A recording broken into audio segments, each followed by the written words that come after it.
रहमतुल्लाह अलैह बहुत बड़े मुहद्दिस थे। एक बुजुर्ग थे शाह बकीउद्दीन इब्न मखलद।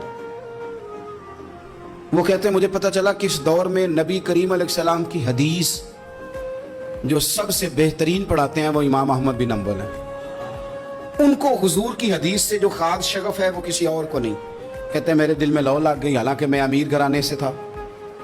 मैं कश्ती में बैठा इमाम अहमद बिन हंबल के पास आने के लिए, रास्ते में तूफान आ गया, कश्ती हिचकोले खाने लगी। किसी तरीके से एक जजीरे के साथ जाके कश्ती लगी, टूट गई, बिखर गई। मैं जजीरे पे उतर गया, और भी कई लोग थे।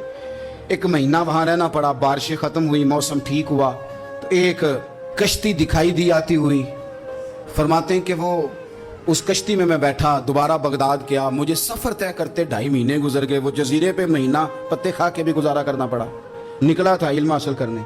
जब बगदाद शरीफ पहुंचा, उन्होंने कहा वो मदरसा तो बंद हो गया है, वक्त का बादशाह मुखालिफ हो गया, मस्जिद मदरसा सील कर दिया। इमाम साहब कहाँ हैं? कहा घर के अंदर कैद हैं। उनके घर को सब जेल बना दिया, चारों जानिब पुलिस खड़ी है। और वैसे भी बगदाद में कर्फ्यू है, हर चौक चौराहे में पुलिस वाले खड़े हैं। शाह बकीउद्दीन कहते हैं इतना कुछ सुनने के बावजूद भी मेरा जज्बा ठंडा नहीं हुआ। वो महीने में सफ़र की सोबतें गो सुना था कि आस्ताना यार दूर है, पर हमने भी ठान ली थी कि जाना। वो सुना था कि आस्ताना यार दूर है, पर हमने ये ठान ली थी कि जाना जरूर है। कहते पहुंच गए। अब पता चला कि कर्फ्यू है, सड़कों पे पुलिस खड़ी है, गलियों में चौकों चौराहों में पैरे हैं।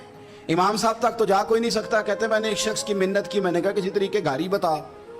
कहने लगा मैं इशारा भी नहीं कर सकता, सख्त हालात हैं। वो कोई तरीका। मैंने जब ज्यादा तड़प के कहा तो वो शख्स कहने लगा मैं उनके घर के करीब तुझे ले जाऊंगा और गुजरते वक्त सिर्फ आंख का इशारा करूंगा। कहते मैंने कहा ये भी ठीक है। उनके घर के तेरी तलाश में फिरे ना हम जंगल पहाड़ और दश्त में।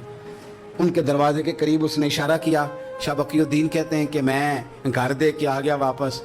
अब मैं सोचने लगा कि कैसे इमाम साहब तक पहुंचना है। बड़ी तजवीज़ें सोची, बड़ी तजवीज़ें, काम वाला बन जाऊं, फेरी लगाने लग जाऊं। फिर सोचा कि अगर मैं कुछ बेचूंगा रेडी पे रख के तो कोई खरीदने निकलेगा, कोई नहीं निकलेगा। किस तरह करूं, क्या करूं, बड़ी सोचें। बिल आखिर मैंने तय किया, अल्लाह अकबर। मैंने ना कपड़े फाड़ लिए, इमामा उतार दिया।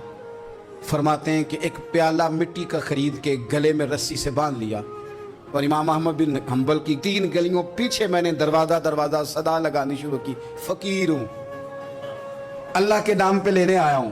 कहते एक एक दिनार मांगते मांगते मांगते मांगते आजम यार मनाउन दी खातर असा की पेश बटाए। कहते हैं मांगते मांगते ना मैं इमाम अहमद बिन हंबल के दरवाजे तक आया। अमीर घर का बच्चा था, बड़े पैसे जेब में होते। इमाम के दरवाजे पे सदा लगाई, कोई है अल्लाह के नाम पे देने वाला?